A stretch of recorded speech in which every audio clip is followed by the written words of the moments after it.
Good morning, dear Dhamma brothers and sisters. It's good to see you gathered here today in the smaller hall, to listen and to reflect, on the Dhamma.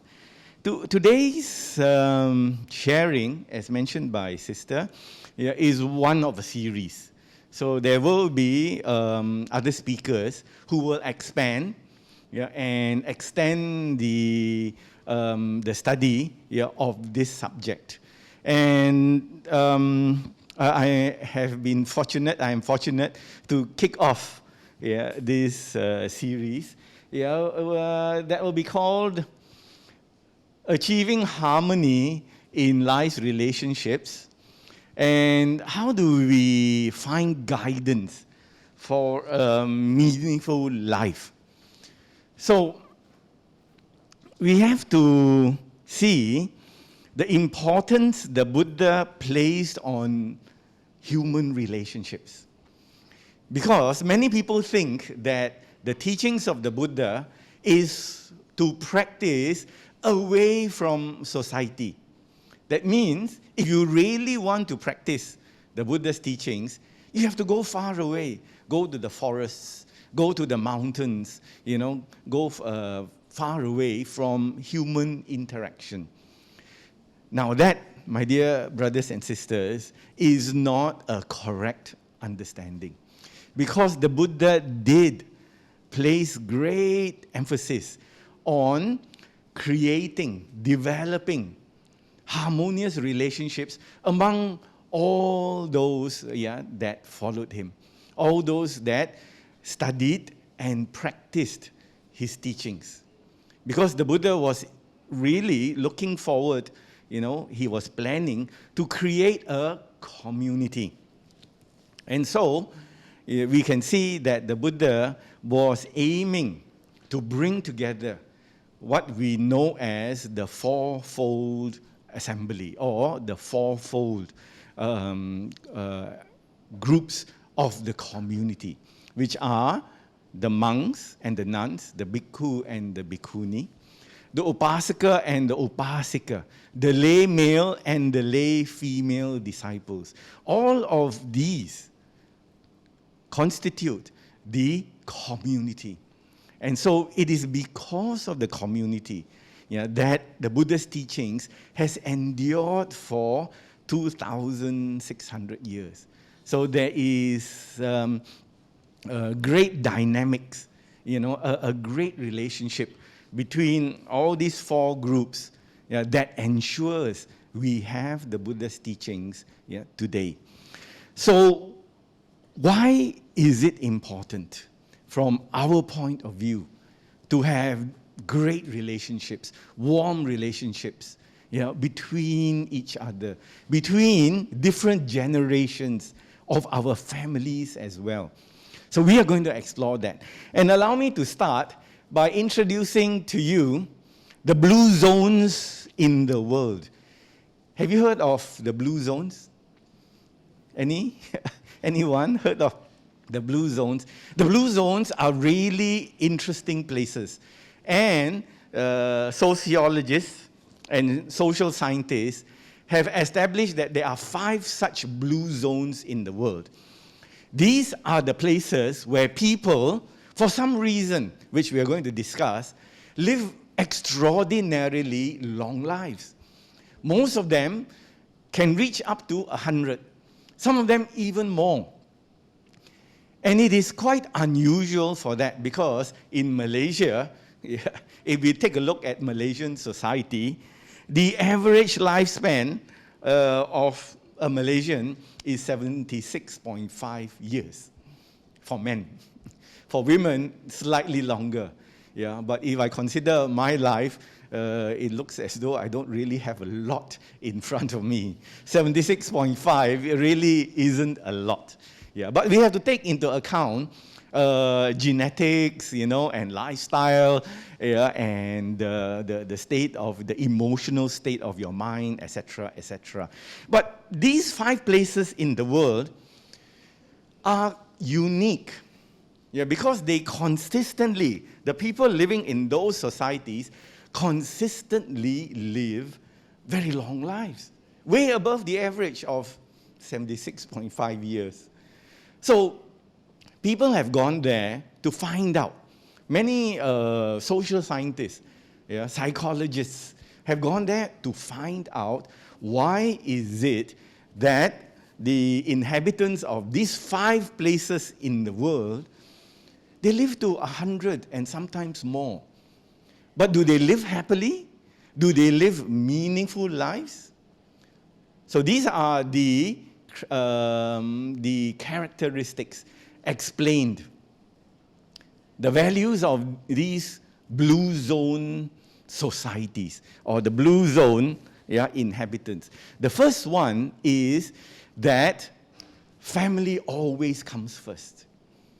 Their family structures are greatly valued. So much so that the older family members are looked after well and they are called treasures. They treasure them. And if you go on the internet and you look for an explanation, you will find quite a few explanations, yeah, on the reasons why they live such, not just long, happy lives as well. But on this side here, I've shown from Europe, Sardinia, there is this man called Giovanni. Yeah, and he's lived to in 2017, he was 101 years old. So he was constantly looked after. They don't stay with him. Constantly looked after by his niece and grandniece as well. And some people thought that in order to live so long, you must be a happy person. No, actually, he was very grumpy. No, the researchers found him really grumpy. He didn't want to talk to them at all. But they kept asking him. And they found out that his family, really regularly came to see him, look after him, give him food, changed all his clothes and all that. And he never felt as though nobody wanted him. So the relationship within his family was extremely good. Secondly, they have active community engagement. The people of that society interact with each other very regularly. They will go and maybe do line dancing, make kites together. They will teach the younger children, how to make kites, etc., etc. They engage very often. Yeah, it's not that they see each other only during during New Year or Christmas. No, it's constant. They might see each other twice a week, 3 times a week.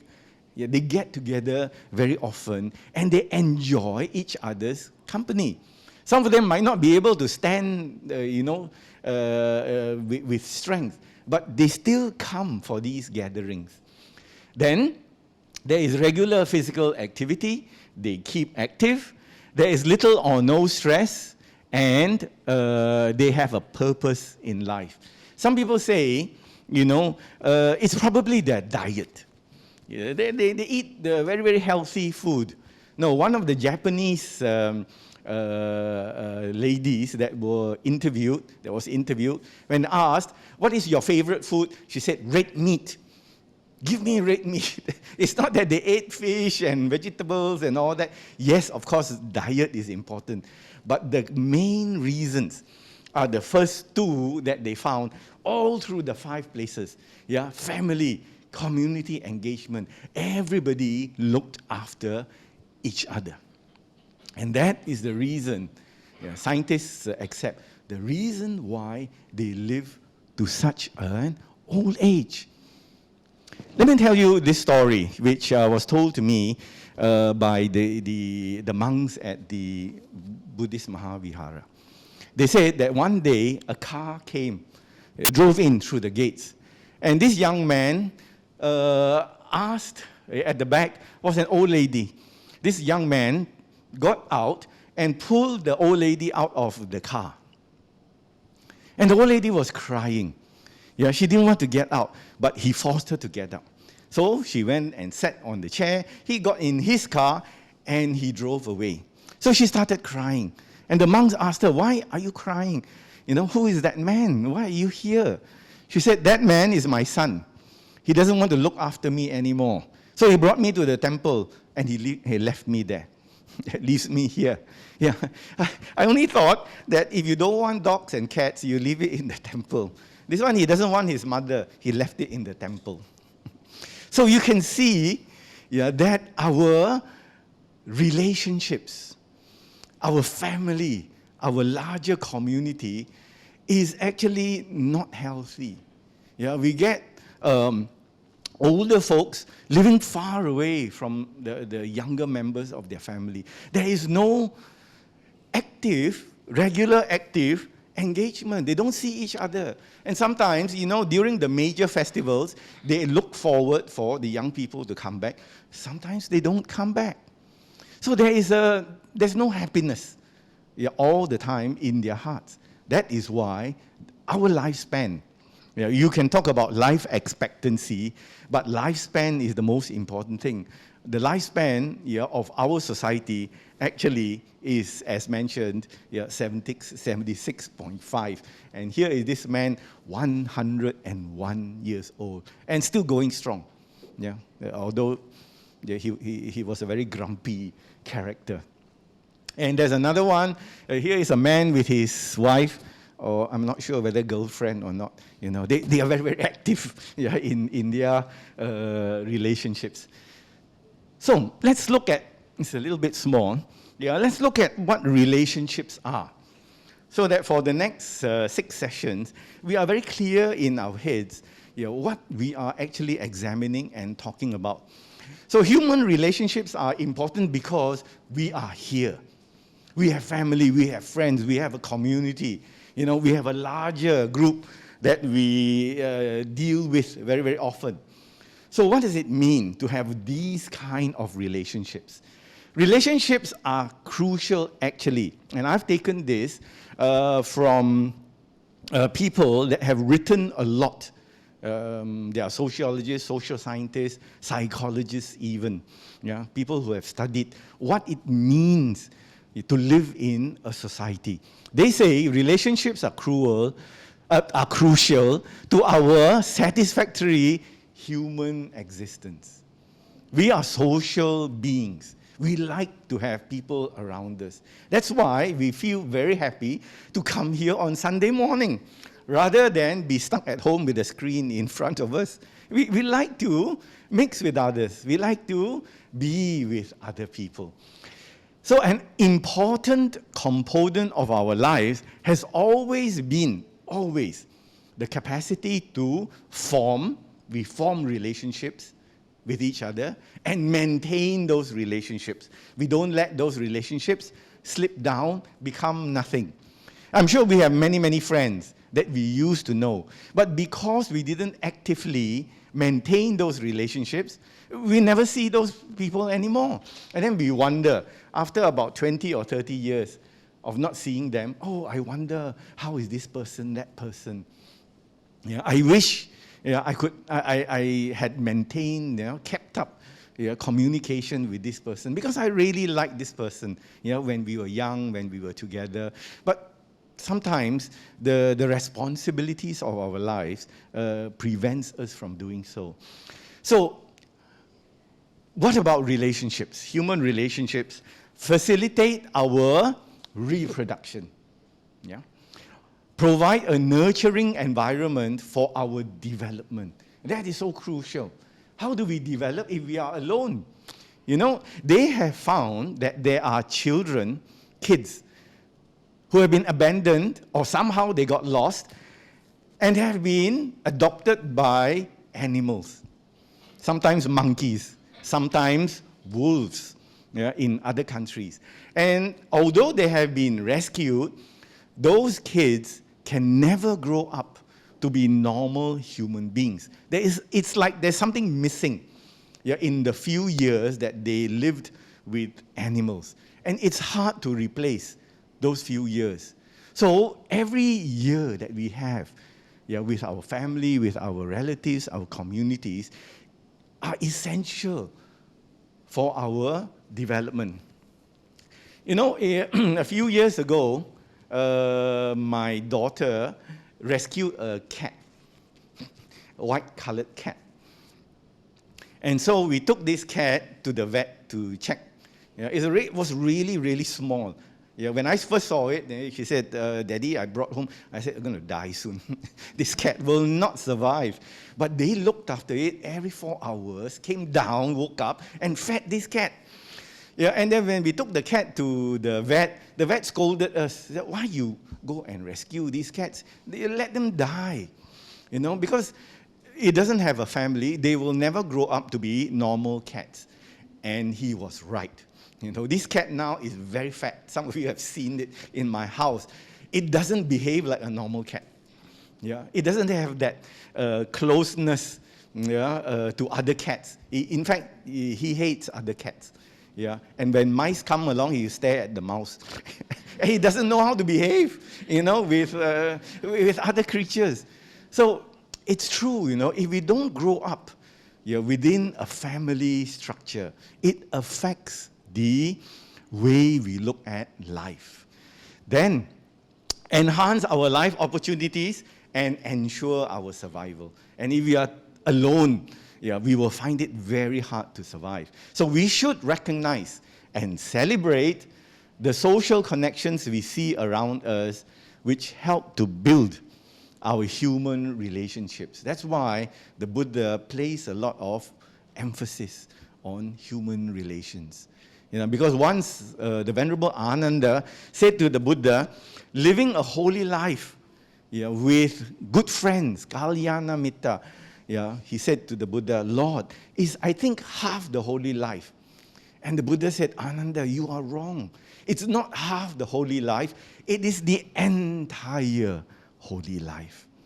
Because monks, when they stay together, must also develop good relationships, or else they cannot progress in their spiritual development.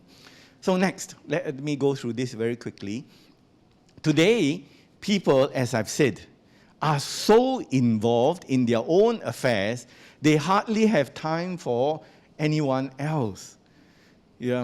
I'm not proud to say this, but when I lived in my old house, I talked to my neighbor, I think only once or twice the entire 40 years we lived. Of course, my mother talked more to them, but we hardly had any meaningful interaction. Just, hello, how are you? And that's it. Unlike in the small villages, in the towns, in the kampong, neighbors are sometimes become part of the family. But in the bigger towns, where we are supposed to be more civilized, we've lost this. It's not so good, not so warm anymore. So human relationships are important for one's well-being. That's why we are examining this topic so closely. It's about well-being. It's about feeling as though you are part of a larger whole. It's big, and it is meaningful. Not just meaningful, also very important, right? Lack of close human relationships, like what we are experiencing now in the big cities, in the big towns, so busy earning a living, having great responsibilities, looking after kids, looking after family, looking after relatives, looking after this, looking after that. If we don't have the support of close human beings, close to us, leads to anxiety, depression, and other mental problems. So the more we meet here at Nalanda Center, we feel happy. Do you know the social scientists, when I read this, they said, we have got to form relationships where we can look into each other's eyes. Can you look into, and we can look into each other's eyes and be happy that we are friends, we know each other. The people that cannot look into your eyes, there is something wrong in their mental capacity. They can't look at you when they talk. Yeah, they are not relaxed or well adjusted. We need that relaxed attitude, the closeness to each other. That's why they said, and when I read it, yeah, I went and immediately looked at my wife's eyes. Yeah, I said, "Are you happy? You're not?" They said you have to have this sort of interactions, yeah, or in order to feel that you are warm and wanted, and also, yeah, a human being with others. And he goes on about those who are socially connected to family, friends, and the community are happier, physically healthier, and, as I mentioned just now, with these 5 places on earth, they live longer. Yeah, and they're happy, yeah, and they pass it down to their younger relatives, their children, yeah, and it goes on and on. But I don't know how long they can maintain this. But if it is a culture, they do this, yeah, as part of their practice, yeah, of culture, it will go on for some time, right? With fewer mental health problems. Now, this is what I'm very, very concerned about. How does a society, a group of people, maintain their mental health levels, yeah, with less anxiety and depression? As a community and as individuals, we must prioritize. That's why we are discussing this. We are giving priority to this, to building and maintaining good relationships and tackling any barriers. What are the barriers? Of course, COVID-19 pandemic was a terrible barrier. It stopped us from seeing each other. Yeah, we missed each other. Yeah, so much that when we saw each other again, it's like meeting family, meeting very, very close friends. Yeah, so it is very good to be able to come together like this. So here is a wonderful African proverb. It says, it takes a village to raise a child. It's not just a family. It is not just a neighborhood. It is an entire village. Yeah, to them, where people grow up, yeah, well adjusted, liking each other, forming a great community. Yeah, it's because of that village. Yeah, when they walk through the village, I'm sure you've seen, whenever they walk through the village, hello auntie, hello uncle, yeah, hello grandfather, hello, they know each other. The nurturing, the warmth, and the belonging, the sense of belonging actually helps to raise that child, right? Then, let's look at when relationships are not nurtured. I went and took a look at the newspaper sites. And here it is. Yeah, I found this, and I extracted this on the right. Mental health is critical and needs to be addressed during trying times. What are trying times? Like the pandemic was a trying time. Yeah, it made life difficult for us. And the extract says, the statistics from here and here, yeah, reveal that 89.4% of the cases that were called in were related to mental health issues that required emotional and psychological support. So when we come out of our natural environment to work, to live in the cities, we lack that support unless you move into a place that readily supports you. I've been to some big cities in my life. Yeah, some are huge, millions of people. But when I took a look at their eyes, like I told you, their eyes were lonely. They lived among millions of people, and yet they felt lonely. Yeah, they would take the LRT, the subway, the tube to work, and all they wanted to do was to get to work, and that's it. Yeah, they never felt as though, yeah, they are close to the other person, left and right, yeah, in that train. So, the rate of divorce also goes up. Yeah, And you can see here it's a little bit small, and it's going up every year. So the chances of having harmonious families actually also go down. And I'll explain why. And here is YB Hannah Yeoh, right? When she was deputy minister, she explained, yeah, when a couple faces, these are responsibilities I'm talking about, financial responsibilities. When a couple faces financial issues and are unable to solve this leads to divorce. Yeah, and when, after the divorce, most mothers are left without any income and with the responsibility of caring for the children with financial constraints, and they face a lot of stress. I mean, that's quite natural. And this eventually leads, when they become stressed and unhappy, they tend to abuse their children. Yeah, maybe not physical abuse, but verbal.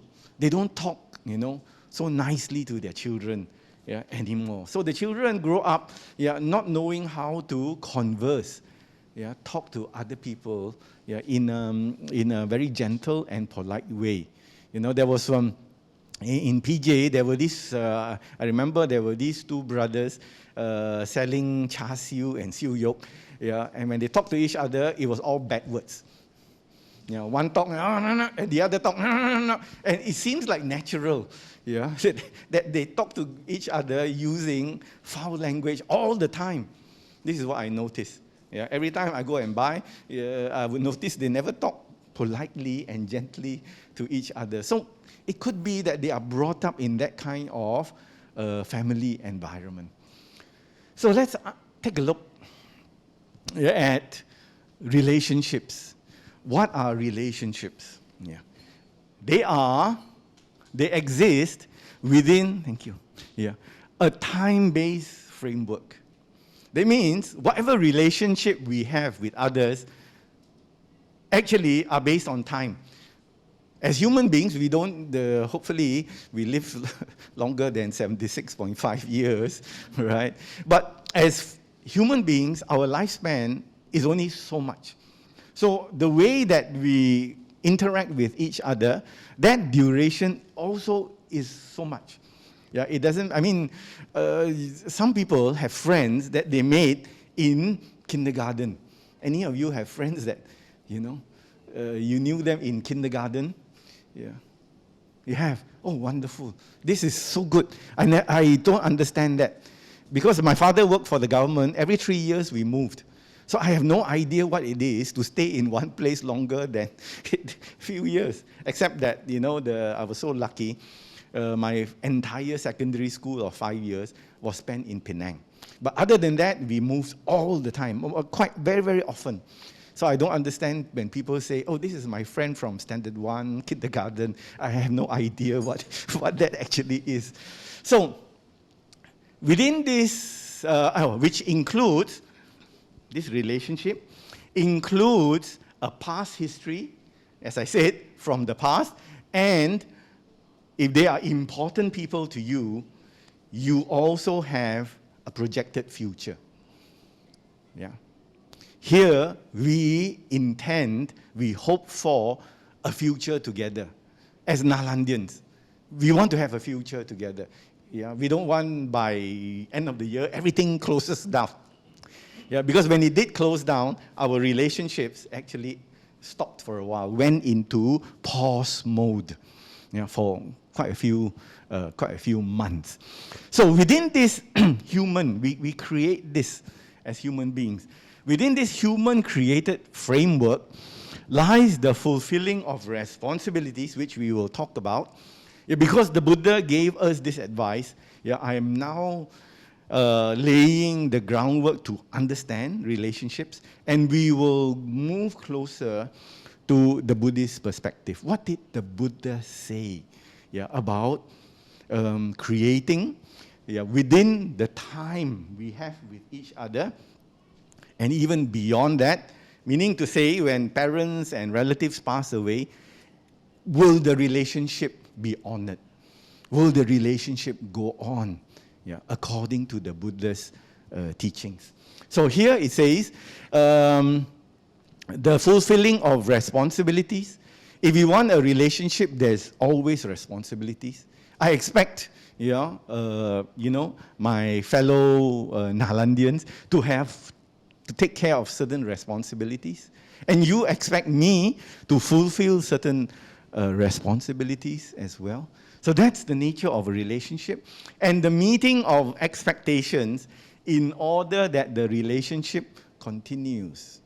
Because if you don't fulfill your responsibility, and you don't fulfill my expectations, then I will start thinking, no use working with him, no use knowing him. He doesn't do anything for me. He's only interested in looking after himself or herself. Okay, I break my relationship. I don't want to see you anymore.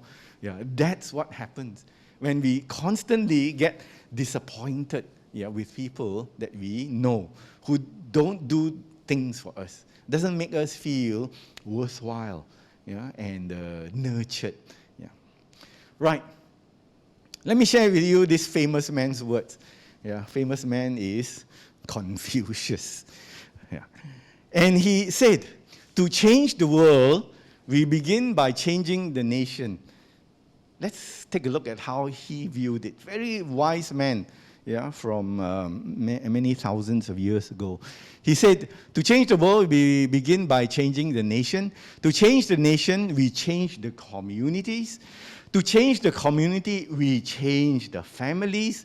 To change the family, we change ourselves.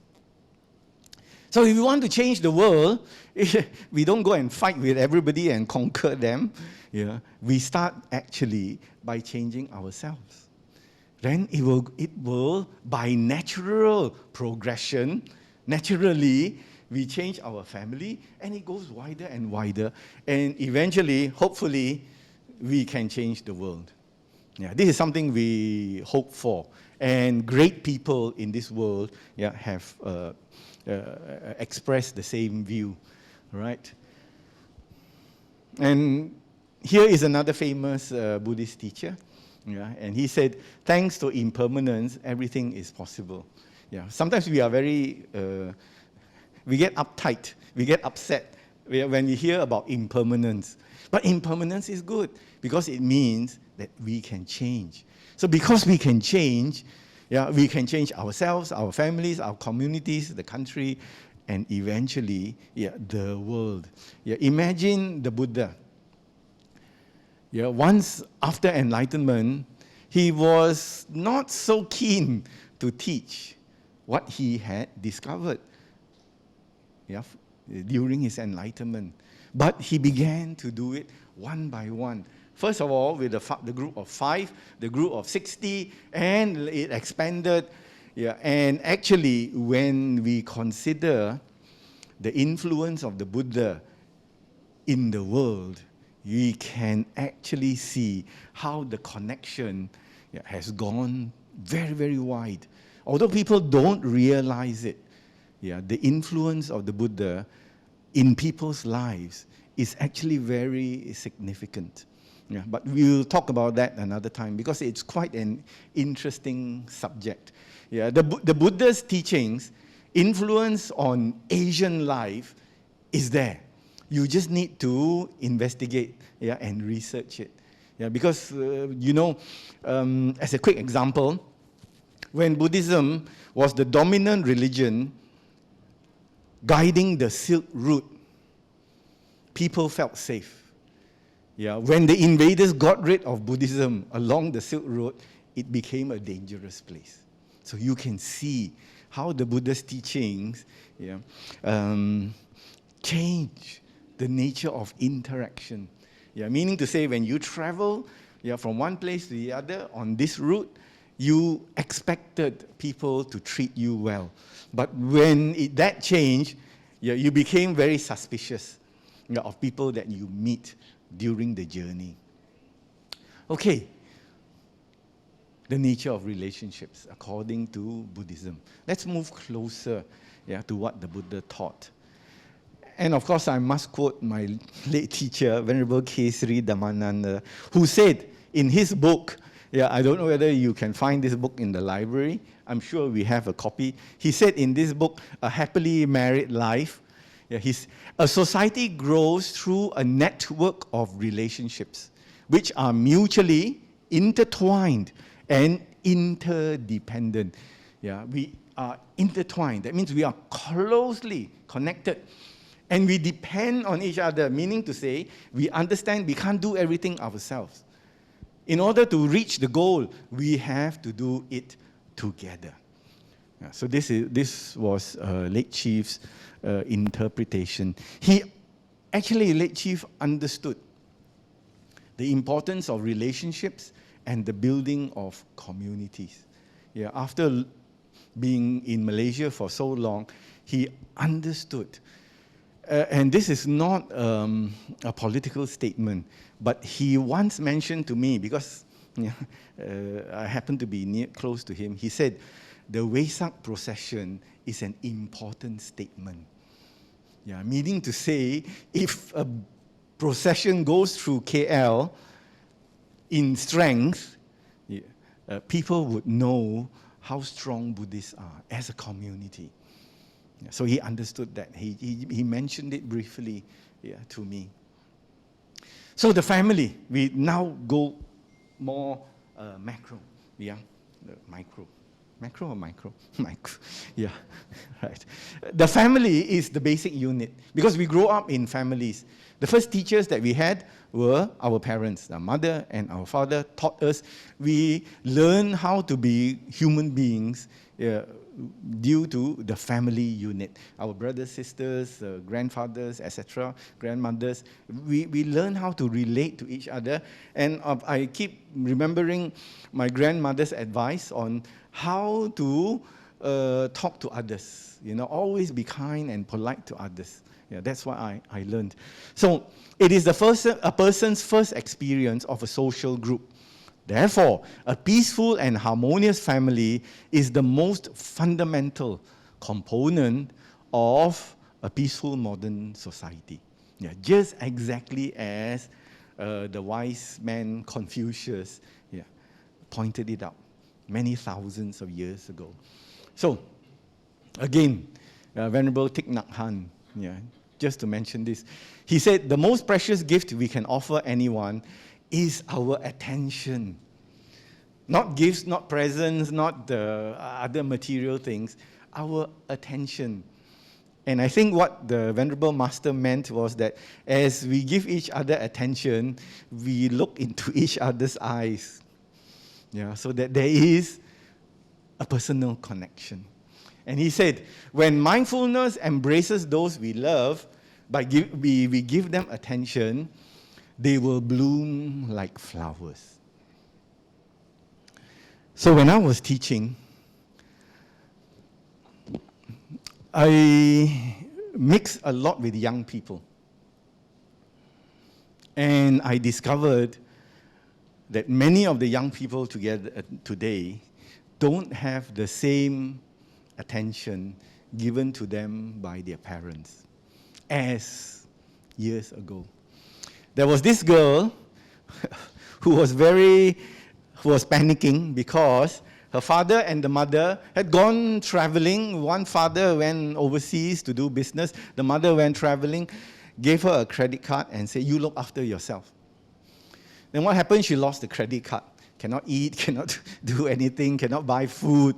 And she panicked.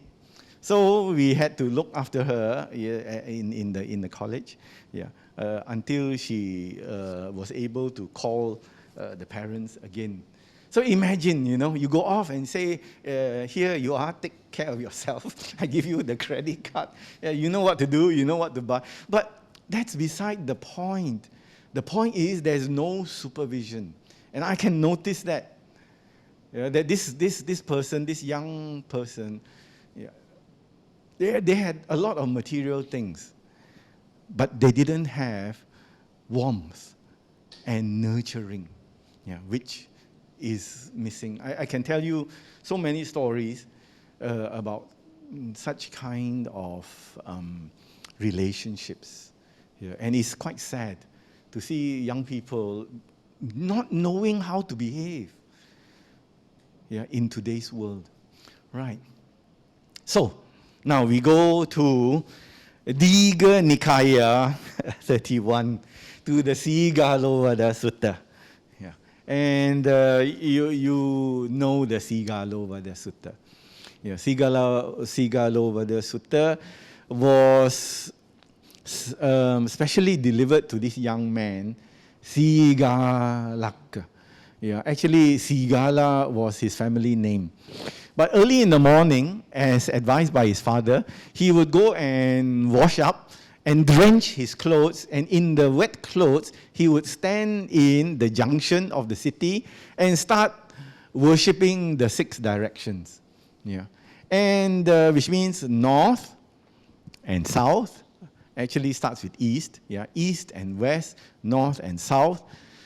The top point, zenith, and the lowest point, below.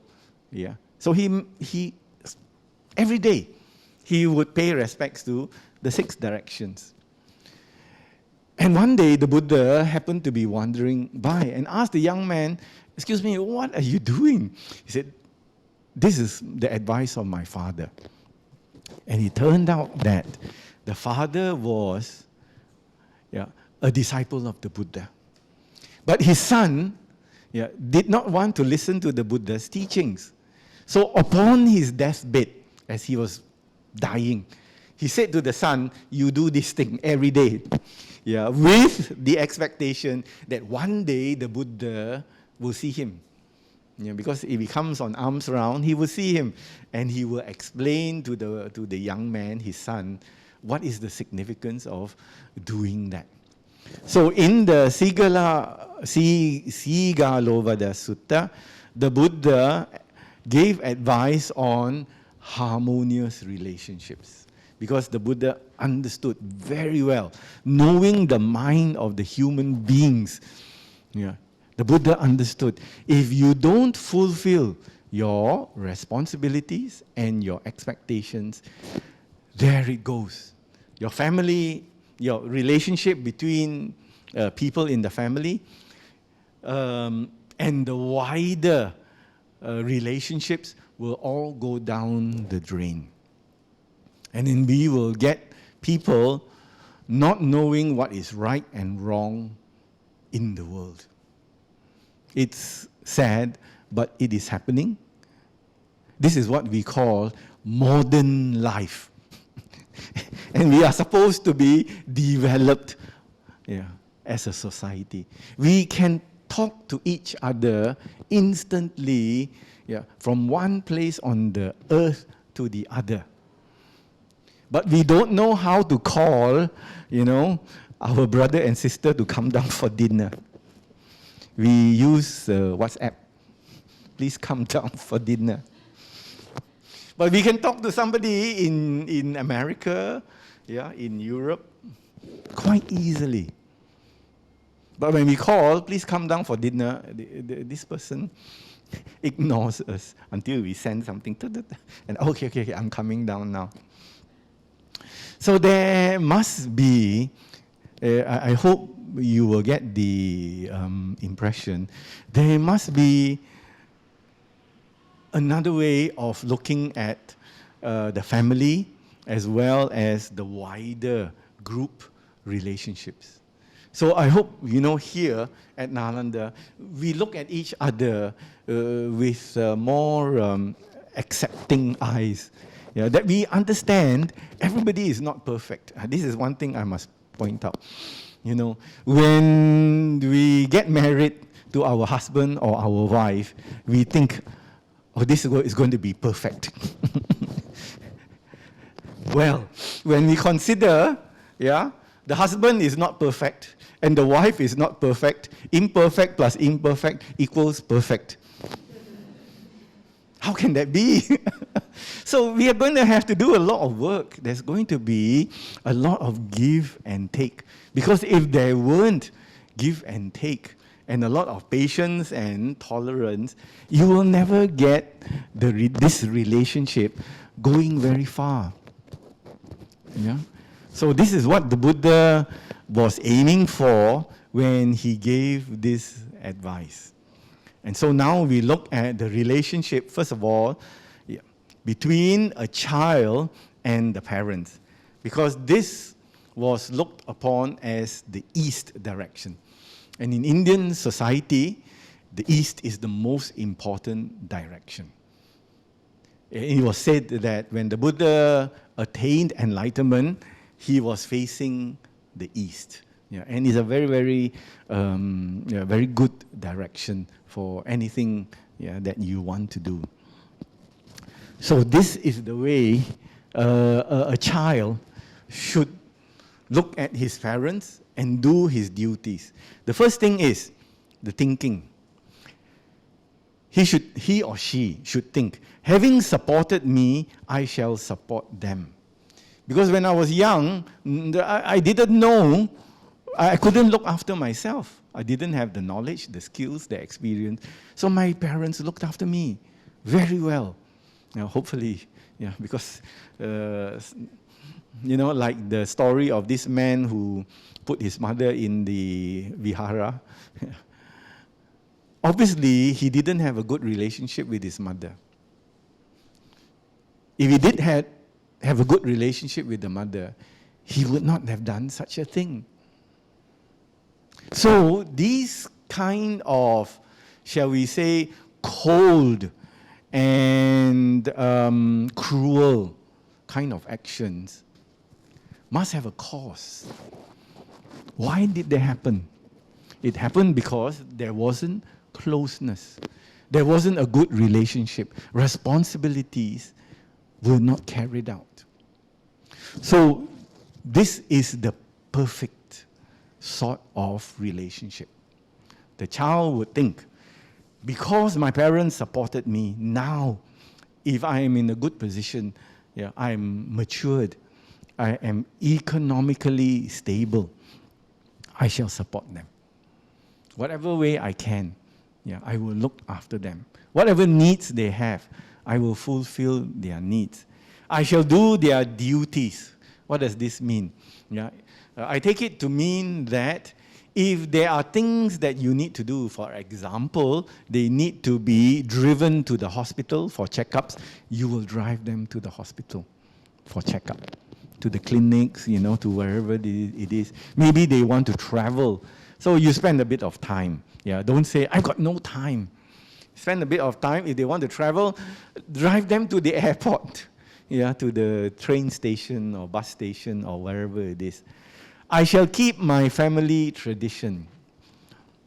That means if the family has a tradition of supporting the Buddhist societies, then you keep that tradition. Keep it going. Because that was laid down by your parents. They prized it. And so therefore, we should keep that going as a tradition. I'm not sure. Different families have different traditions. So if you value what you have been taught by your parents, try to keep these things going.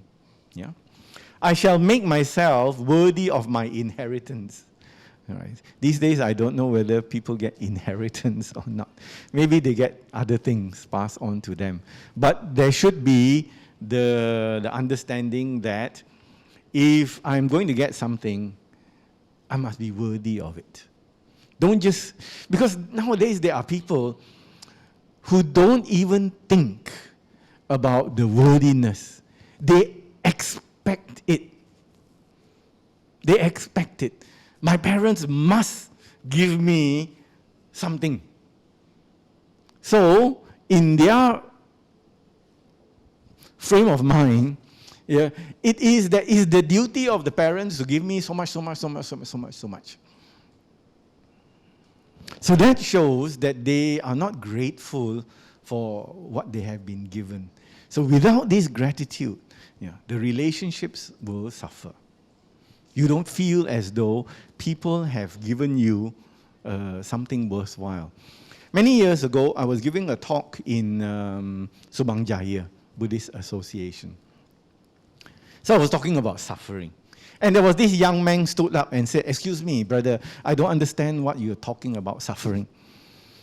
He was in his 20s. He was studying overseas. Yeah. He was in good health. Whenever he wanted to travel to Australia, where he was studying, he could do so. Whenever he wanted to come back, he could do so.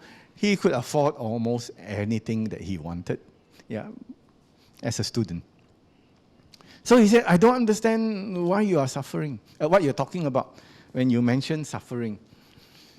But then there is the realization that his parents are suffering to give him all this non-suffering experience. He is not suffering because his parents are suffering. And he doesn't realize that. He thought it is the most natural thing in the world, that everybody should enjoy what he is enjoying. Maybe because his close friends are about the same, yeah, have that same level, yeah, of enjoyment. So we need to develop this according to the Buddha's advice. And lastly, furthermore, I shall offer alms in honor of my departed relatives, so that wherever they are, what birth, rebirth they have taken, you try your best, you know, to pay respects to them by doing all these things and inviting them, yeah, to come and partake in the good and positive energy that this acts, will generate. Next, parents administered as the East will show their compassion to their children in this way, yeah, and most parents will do this unless they are confused because it was not done to them. They don't know how to do it to their own children. It happens. Firstly, they restrain them from evil. Yeah, they tell their kids, tell their children, don't do this. This is not good. They encourage them to do good. They train them for a profession. Yeah, so you might not train them yourself, but you can send them to a university or a college to learn, about a future profession. They arrange a suitable marriage. Now I'm not sure. This was during the Buddha's time. But you can advise your son or your daughter about what is a suitable marriage. And when they get time to get married, yeah, you support them, yeah, in that event or occasion. At the proper time, they hand over their inheritance to them. Yeah. So, having lived some time and worked and acquired, wealth, we should also let them know. Eventually, when I pass away or before I pass away, nowadays, before they pass away, some parents already give it out. So that their kids will understand, I'm doing this for you. So they pass on, to the next generation with the hope that it will get passed on to their next generation, as well. So you can imagine an enlightened teacher teaching people about inheritance. Because he knew, this is important to maintaining the family unit. It's so important. Then we look at husband and wife. Again, 5 things.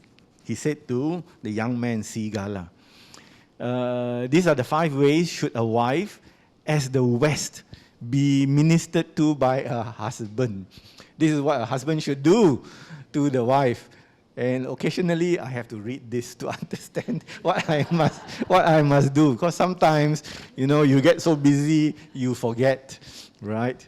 You have to be courteous to your wife.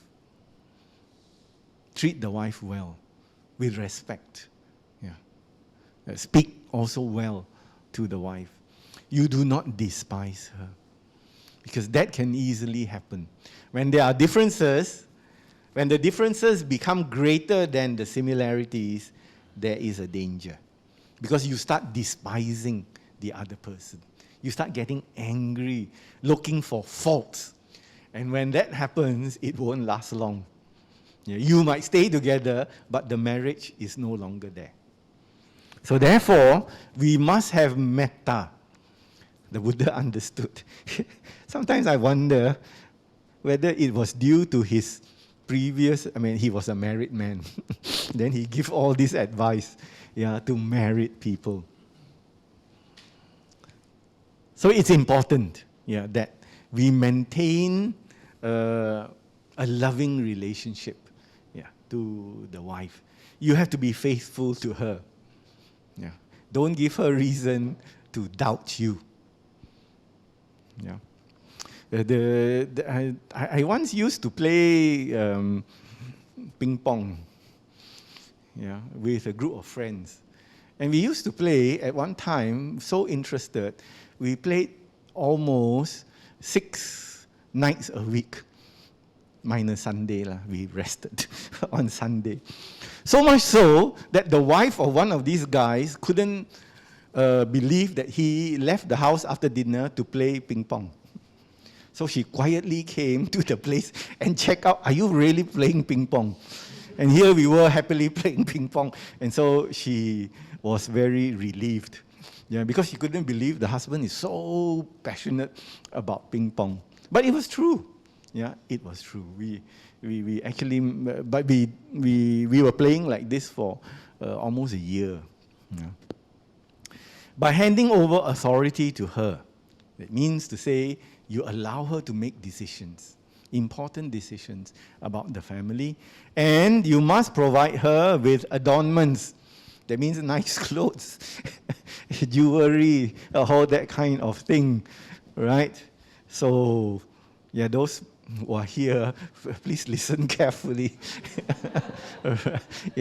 In the same way, I also take notice of the Buddha's advice, right? Then next, So the wife, what are the wife's duties? The wife must perform her duties well. That means whatever it is to look after husband, to look after family, she has to do it well. Don't neglect the duties. She is hospitable to relations and attendants. That means she has to treat the husband's relations well, and maintain harmonious relations with them. Talk to them, welcome them when they come to the house. Don't just give them a drink and then go upstairs and watch TV. That is not in the Buddha's scheme of things. She is faithful. Same, and she protects what he brings. These are conscious things, and not, I think the Buddha meant that whatever the husband earns, you don't go shopping and finish everything in one go. She is skilled and industrious in discharging her duties. We understand this, right? I don't need, in such a group, I don't need to say much about this because you understand it. So there is the fulfilling of responsibilities. So what are the qualities, important qualities, we must bring to this parent-child relationship? Firstly, you have to love your kids, care for them. There must be a sense of responsibility, that you have to look after them. There must be good communications. There must be acceptance also of the child's personality. Because you will never get your children agreeing or doing the things that you would like 100%. And I've seen this a lot in my work with the university. We run certain design courses. And design is very important in today's life. So there's this girl who came to during the open day, came to my table and said, oh, I'm so interested in design. I want to learn something like interior design, interior architecture, so that I can design interior spaces. The father, after that, came along and said, what are you doing here? Go to the accountancy booth. He was not interested. He would not entertain her interest in either architecture or interior design. He wanted her to do accountancy. So the poor girl, the light, I saw the light in her eyes go off. She, followed the father.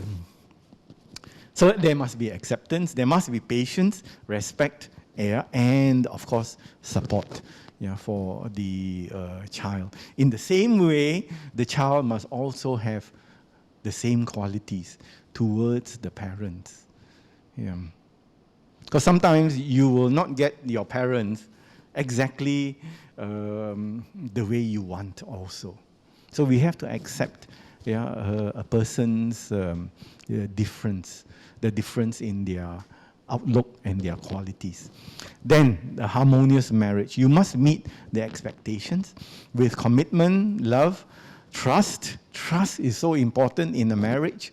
Respect, emotional support, good companionship. Yeah. My wife was so surprised when I started looking into her eyes. I said, look, I'm preparing talk for Nalanda. Let me look in your. So what are you doing? Yeah. Good communication, and there must be courtesy. Right.